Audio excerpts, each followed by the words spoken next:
Hello, friends.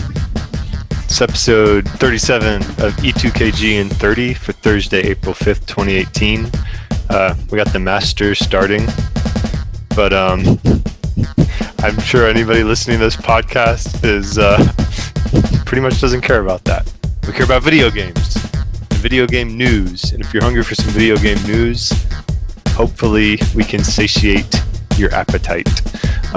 As you know, E2KGn30, we don't do the biggest news stories of the week. We do the news stories of the week that tickled our fancy. So these are the top six. Tonight, I am Swiss Guard. I'll be hosting tonight. And I am joined by my good friend, Agasicles Stamus. How are you doing, Agasicles? Good. Howdy ho. He's underspoken. He's not very well spoken until it comes time to talking about the actual games, and then it's hard to quiet him down. But so we'll go real quick and hit the news rundown and kind of just go over the headlines that we're gonna cover tonight, and then we'll get into kind of chatting about them a little bit until we hit our 30-minute time target. So the first item I found, I got this story from Game Informer. Streamer hits Sea of Thieves highest rank. Other fans are not happy about it. So Sea of Thieves has a rank of, this is quoting first paragraph, Sea of Thieves has a rank of pirate legend that was hit this past week by Prodigy X, but some fans are claiming he didn't achieve it in a fair way. Gascles? Yep, and second news story in the rundown is over on Blues News. 1C Company announces 3 games. 1C Company, a global PC and console games publisher, today announced its largest U.S. show lineup ever with 7 playable titles at PAX East 2018. The company, which is one of the largest publishers and distributors in Eastern Europe, revealed 3 new titles today with their first hands-on play as part of the 1C roster, including Fell Seal, Arbiter's Mark, which is a story-driven turn-based tactical RPG, Gift of Parthax on PC, a 2D top-down arena fighter with gothic pixel art style, and Eternity, The Last Unicorn, a traditional RPG with extensive lore based on Norse mythology. And that's 1C, which most people know as publishers of the IL-2 Sturmovik series. So to take it back to more historical times, fantasy times, Swiss, you have a news story about Middle-earth, right? Yep. My next story that I chose is from Eurogamer. Middle-earth Shadow of War ripping out microtransactions and loot boxes. Subtitle, The Turn of the Tide. Loot boxes, or war chests, and nearly everything associated with them are being ripped from Middle-earth Shadow of War. The ability to spend real-world money on game gold will be removed for good 8th May, and gold, war chests, and the market will be permanently removed 17th July. So you have some more game announcements, it looks like. Yeah, so everybody's got to like that news, right? Less microtransactions. Over on Game Insider, there's a news post, Robocraft Infinity launching exclusively on Xbox One on April 11th. Independent developer FreeJam has announced they are bringing their highly anticipated multiplayer robot building and battling action game, Robocraft Infinity, exclusively to Xbox One on April 11th. Additionally, FreeJam's console debut will also be the first game that has come through the ID at Xbox, or ID at Xbox, which is basically indie, program made available to all Xbox Game Pass members on the same day it launches worldwide. So all you Game Pass subscribers, maybe you can consider this your first big major reward. So that's a new game. Swiss, you've got a new story about an old favorite making its comeback. Yet another one. Spyro the Dragon Remaster leaked for PS4 and Xbox One. Release date and box art emerge. I got this from GameSpot today. Spyro's rumored remaster trilogy has been leaked. The original 3 games will be coming to PS4 and Xbox One on September 21st, 2018, according to an Amazon listing. Amazon India states the remaster, officially titled Spyro Reignited Trilogy, will contain all 3 original Spyro games, fully remastered in HD. That means you get the first Spyro the Dragon, as well as Spyro 2 Ripto's Rage, and Spyro Year of the Dragon. So you have another. You're pretty heavy on the game announcements, and this one's more of a trailer, though. Yeah, a trailer and a little bit of announcement news. So over on Video Games Blogger, I saw OnRush Race Wreck Repeat trailer. Sorry, browser's taking a little. New trailer showcases the game's unrelenting, hair-raising action and heart in the mouth, close calls that come thick and fast in every round. And OnRush players race hard and wreck even harder. However, unlike the arcade racers, OnRush will throw you right back in the thick of the action faster than you can say takedown. This allows players the opportunity to race and battle harder than they've ever done before, because revenge is always just seconds away. I am pretty certain that is straight from the press release, because it is heavy with ad copy, and buzzwords. And I think that's the end of the news rundown. Yep, that's the rundown. So that's what we want to cover tonight. So I think the first item that we'll touch on is the Spyro the Dragon Remaster. This one excited me kind of on the heels of last Tuesday's E2KG episode, where we talked about gaming with our families. And when I saw this, I remember Spyro. I didn't play it much because I had an N64, not a PS1. So, but it was always one of those games that intrigued me by the PlayStation, even though it's a action platformer type title. I kind of wanted it, and now I'm kind of excited about this. So they're going to be in the vein of Crash Bandicoot Insane Trilogy. They're doing the same. Spyro's getting the same treatment. It's coming out in September, in line with the 20th anniversary of Spyro. And I think it's pretty cool. We had a discussion in our Flock, in our chat client. We use Flock, about what kind of big, releases are coming across for this summer. And I think DB had said, and I agreed with him kind of sarcastically, a lot of remasters. And we've been seeing that. He just recently played the new Burnout remaster, or Burnout Paradise, and then we got this announcement. But I can see myself playing this game with my kids, so it's definitely on my radar. Hey, did you play that back in the day? I didn't, and I was never I could kind of have cared less about Spyro. I guess it's become more important to me recently because my kids are into, at least my oldest daughter is into Imaginators, the cartoon, and of course she is glommed onto Spyro because he's featured heavily as kind of the headline character.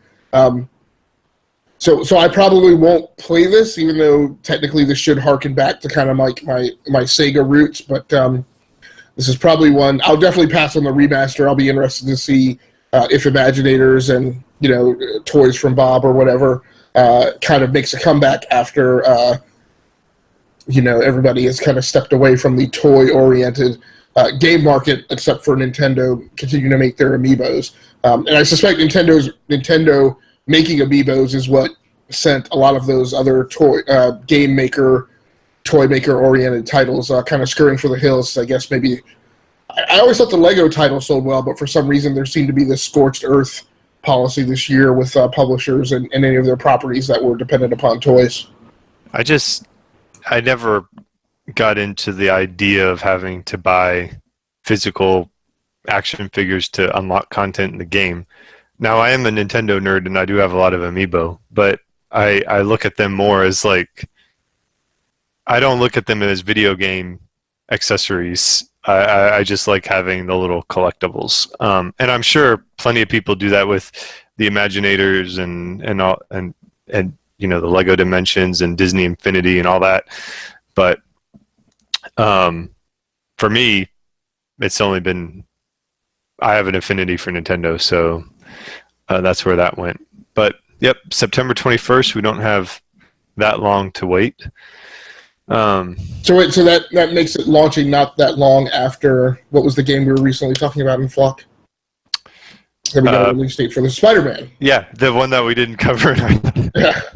So, I was like assuming that it was going to be in there. I was like, oh, there's a big one. Oh, yeah, Spider-Man. Well, but that's good to the like Swiss opened with, right? We don't necessarily go after the news that everybody else declares is making the big buzz and rounds around the game industry. We write the things we put in the news feed, the things that are interesting and pertinent to us first and foremost.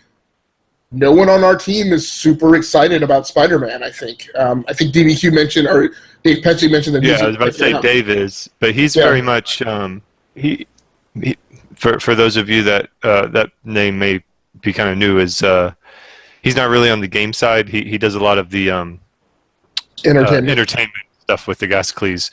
So he's a big comic book fan. So this plays right into his wheelhouse, and he does chat with us about his gameplay experiences, which is awesome. And this game, I think, also kind of fits in matches kind of his taste in games. Yeah. So it hits a number of things for him. But yeah, I'm a little tepid on the just because of the QuickTime events. If it honestly, like, I just don't feel those very much. Right. All right, so we spent a lot of time last fall talking about loot boxes and what they mean for games and what they mean for the actual game themselves and what they meant for the industry at large. And we talked a lot about the torches and pitchforks aspect of it. I mean, I feel like we gave it a fair shake. We understand what's going on with it, but the gamers in us, don't necessarily like it. But it sounds like they said the turn of the tide. It feels like Robert Purchase, I hope that I pronounced his name right. I hope it sounds like that the industry is starting to listen to gamers, or their scorched earth, torches and pitchforks, kill the Frankenstein monster is starting to work, because they're just ripping it out. But what I loved about this article, I mean, it's great enough that the loot boxes are going away, but what I really loved about the article is Developer Monolith's explanation. So Robert at Eurogamer quotes them. The core premise of the Nemesis system is the ability to build relationships with your personal allies and enemies in a dynamic open world. While purchasing orcs in the market is more immediate and provides additional player options, we have come to realize that providing this choice risked undermining the heart of our game, the Nemesis system. So, I mean, it's something everybody already knew. These games are designed for gamers, and then the corporate level has to come in and say, we need some way that you can generate revenue from them. And in some ways, I know Star Wars Battlefront 2 is getting rid of the loot box stuff. I felt that game was much more geared towards developing that revenue stream, but I think a lot of people are always confused about the way that Shadow of War was set up. The loot boxes just didn't seem to make sense, and now they're acknowledging that. Yeah, and I'm right with you too, right? The good news story about this is that the people in charge of the design of the game, who understand how the game feels and what it evokes in the gamer, were the ones who, I guess, rendered an opinion that the loot boxes didn't feel right and weren't in sync with their vision. At the end of the day, I don't really know that I really felt... And look, DBQ and I did a financial report last year, the quarter right before that game came out, and we get it, right? Look, if a third of your revenue is coming from microtransactions, then clearly you want to have them in your game, and we don't expect that to go away. Right. It's just how you implement it and how you go about springing it on the players, right? When you have microtransactions in a game and your players give you negative feedback in your beta and you do nothing about it, really, right? Like you tweak it, but you don't tweak it in a way that it really gets rid of the negative impact to gameplay that the players have informed you of, then there's going to be a backlash again. There are other problems with Star Wars Battlefront 2. My problem with it was the single-player campaign and the fact that, the new character that they were introducing doesn't really form the majority of your playtime in the single player campaign. And I'm like, that's why I was interested in Battlefront 2. But yeah, so I'm glad to see these guys making it go away. Curiously, I had seen another story earlier in the week about Kingdom Come Deliverance and their next patch injecting microtransactions and loot crates. And what I didn't understand is that is, by and large, in terms of majority opinion, I'll just put it that way, a mediocre game that hasn't landed with a big splash and caught fire with the gaming community. And I'm like, why are loot crates and things going into that game when that's not going to bring more players on board, right? That's just going to turn more players away. Yeah, it's a very niche taste. Yeah, the game. So and those, yeah, like you said, the Venn diagram. I don't know how much of there is an overlap of Kingdom Come Deliverance players and kind of loot box fish, I guess you could say. I don't know what the. All right. So yeah, microtransactions going away. 1C Company announces 3 games. So when I saw you had that in there, I was like, "Who's 1C Company?" Right. And, so we're talking about a niche game. It's an acquired taste. I have been a long-term player of the IL-2 Sturmovik franchise. Well, that's when I actually watched your video, the video that's linked in the article on Blues News. I saw them IL-2 Sturmovik, and I was like, "Oh, yeah, I've seen that." My only experience with IL-2 Sturmovik, my dad is retired Air Force, and one Christmas I bought him a joystick in that game, and it was buggy as hell. So it was like, I think I picked the wrong version, and it just has not aged with time well enough to, like, I'm aware that in the sim community that IL-2 Sturmovik, I don't know how simmy it is, but IL-2 Sturmovik is a big franchise, and I may just have picked the wrong game. But yeah, some of these games that they covered, some look quirky and some look pretty cool, and it just, they all struck me as AA titles. If did that make sense to you? Like, they didn't have quite the polish of like a big AAA title, but I'm glad to see it because I want to see that level of game have success. We don't need everything to be a super budget blockbuster.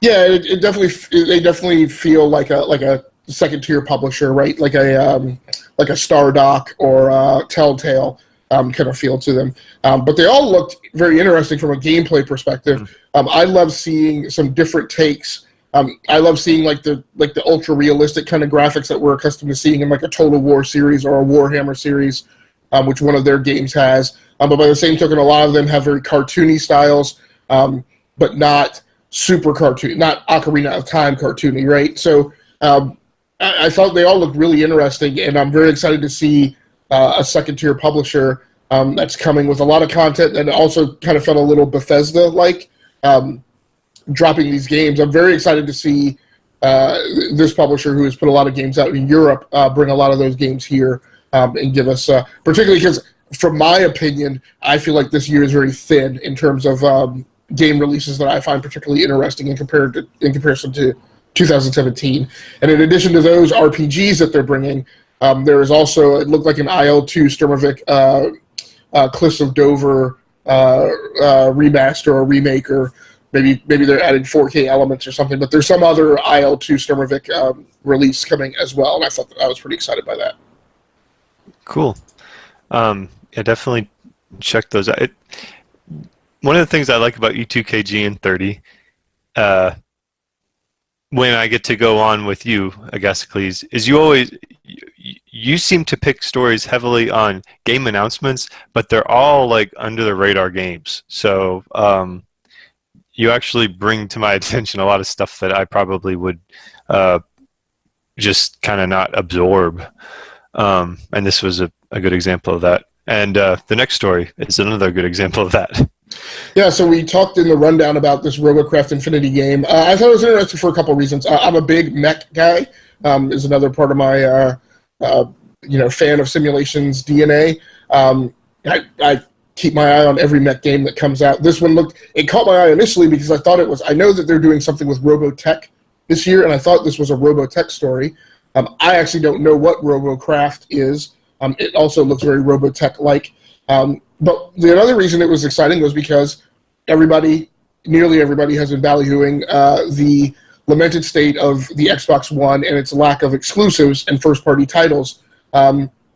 So, and I suspect that one of the things that's going on with Xbox and Phil Spencer saying that they're looking at acquiring studios, I know that there's been a lot of the buzz and the rumor has been about them acquiring somebody big, but I think it's also equally likely that they're going to target people in their ID at Xbox program and look to hire indie developers and let them grow smaller studios beyond just, 1 or 2 person shops, but then also not blow them up into 50, 100, 200 employee organizations and see how that plays. So I'm interested in this because it's a mech game. It's coming to PC as well. Or actually, it was already on PC, so I guess I should go over there and check and see what it is and how well it might play on Xbox. Okay, cool. It featuring 2 different 5 versus 5 game modes to choose from: Team Deathmatch and Capture the Point-based Battle Arena. So, but yeah, that filling, like you said, that's what caught my eye when I read the article too. Is it's exclusive to Xbox One. So, all right. The next, if you don't mind, I'm going to jumble the agenda slightly and skip this one story and jump to the last story, and we'll circle back. So we'll hit the last game announcement. Your OnRush story. Yeah, sure. So what I thought was most interesting about this, graphically, this game looks a lot like ATV versus MX. It looks a lot like MotorStorm, and it's a car combat game. But I guess I didn't see any weapons. Excuse me, I'm a little hoarse from this week. Just got back from spring break and with my family, and I caught a bit of crud on my way to it. But it didn't look like it was weaponized, so it looks like so it's a weird mix, right? Because there's a little bit of Burnout to it, and you guys talked about Burnout on the last show. That's what I gathered from the trailer. Yeah, so a little bit of Burnout to it, a little bit of Blur, and like I said, ATV versus MX and MotorStorm to it. What I find really interesting about it is its pedigree. So this is coming out of what was formerly called Evolution Studios, which, if I'm not mistaken, are the guys who have been doing the Colin McRae series. And I have been a player of the Colin McRae series, man, since the original Colin McRae rally racing before his unfortunate passing, to where they relabeled the series Dirt. And I've been playing all of the Dirt series as well. So I'm really interested to see how this comes out. I'm also a little worried about what's going on with Evolution Studios, which is a Codemaster sub-studio. So I'm a little worried with what's going to go on with the Dirt franchise if these guys are doing this. But for racing fans, rally racing fans, I think this one should be pretty interesting. Yeah, it didn't appear to be open world racing, so that puts it on my radar. But anyway, the last story of the night is the Sea of Thieves story from Game Informer. Well, it was reported elsewhere, but I got it from Game Informer. So the crux of this is Prodigy X, who's I guess a YouTube streamer of note, has been playing a lot of Sea of Thieves, and I guess there's factions in the game, and you do so many quests and whatnot. You level up in each faction, and to become a pirate legend, you have to hit level 50 in all the factions, and then solve a mystery with your crew. So he became the first pirate legend in the world. However, as a streamer, he has like this whole following. So when he's on, he let people know he's on, and people want to join him. And fans of his streams, here's a quote from the article, fans of his streams would give him gold, a resource he could simply turn around to use for himself. While Prodigy X was doing other quests, people grouped together, completed quest, and had him join right before they turned it in. So he kind of, I mean, he didn't recruit the farming, but he went along with it. He kind of farmed out, or what's the management term? Starts with the D. Delegated pirate quests, and it allowed him to become the pirate legend. So there was a lot of people that were kind of cantankerous about this, because apparently Rare was going to be kind of making a shrine in the game. You win like an in-game thing for being the first pirate legend. So people were upset about that. And I can understand that, but the game was built that way. It is what it is. So, in the grand scheme of things, not a big deal. It's just one of these weird cross-cultural things that piqued my interest. Yeah, and I saw this earlier in the week. It's part of this whole thing about, not just gaming, but streaming and game captures and YouTube gaming channels and all that stuff that I create content for as well. But and I've been going through a lot of soul searching recently, trying to once again figure out if I was going to pivot my own channel or exactly what I was doing with all this stuff and what was the point. And I can definitely say, like, I'm just not and we often ask on the show, like, why does anybody watch that?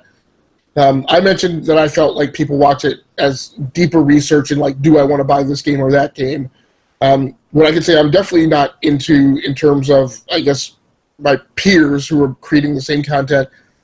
I'm not interested in the streamers and the channels that are all about, like, how good they are or how many points they're getting or how many subs they're getting and the monetization and yada, yada, yada. I only want to watch something to get a deeper understanding of a game or to, like, do the same thing, do deeper research on a game. So this whole thing about, like, this race to be the first to be X, I just feel is largely pointless. And like, if I were going to play Sea of Thieves, I wouldn't be playing Sea of Thieves so that I could become a legendary pilot in the fastest time possible. Like, I don't like games that I enjoy. I don't like pounding through games that I enjoy and finishing them and having nothing left to eke out of the game. That's not why or how I play games. So, with that said, do you feel that Rare encouraged this, or do you feel that Rare was just trying to take advantage of the YouTube streamer Twitch climate? Yeah, I think they just capitalized on somebody who completed that race to the finish, right? And then in an effort to, I don't know, advertise it or encourage other players to do the same thing in an effort to get more players into the game or whatever. I think it cheapens cheapens it a little bit, because you feel like a game should stand the test of time on its own, and it shouldn't be reliant on hype. Right, but then I also get it, right, because there's the whole Destiny community, with everybody who, people who spend 100 hours in the game per week, then griping about there not being enough content, and I'm like, I don't know what you guys are talking about. Like, maybe you should go play a different game for a little bit, right? Or, for you, I, DB, Prime, none of us can fathom playing a game for 100 hours a week. So it's like out of our consciousness at this point in our lives. But so before we get out of here, I do want to make one correction, because I got off track of my last conversation, or the conversation about what is even the OnRush. OnRush? Yeah, I'm sorry. So that Evolution Studios are the guys who did Drive Club. They were dissolved by Sony Studios because Drive Club was arguably a failure from a certain standpoint, although that team did a great job making a comeback with it. But then after that team was laid off, many of them got picked up by Codemasters. So OnRush is a Codemasters game done largely by the studio that did Drive Club and prior to that, World Rally Championship.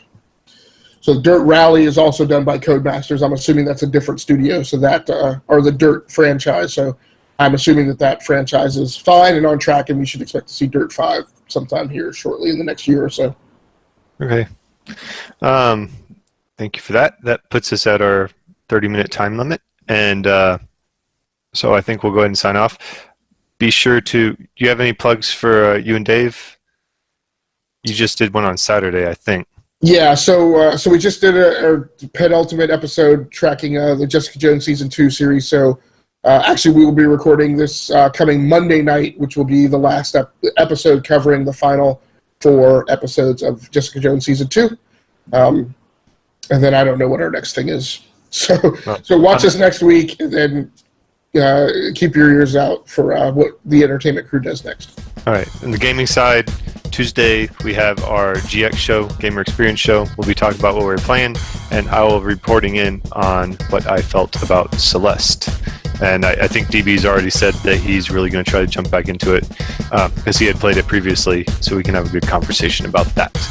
So until next time, thank you all for listening and watching, and have a good evening. Bye.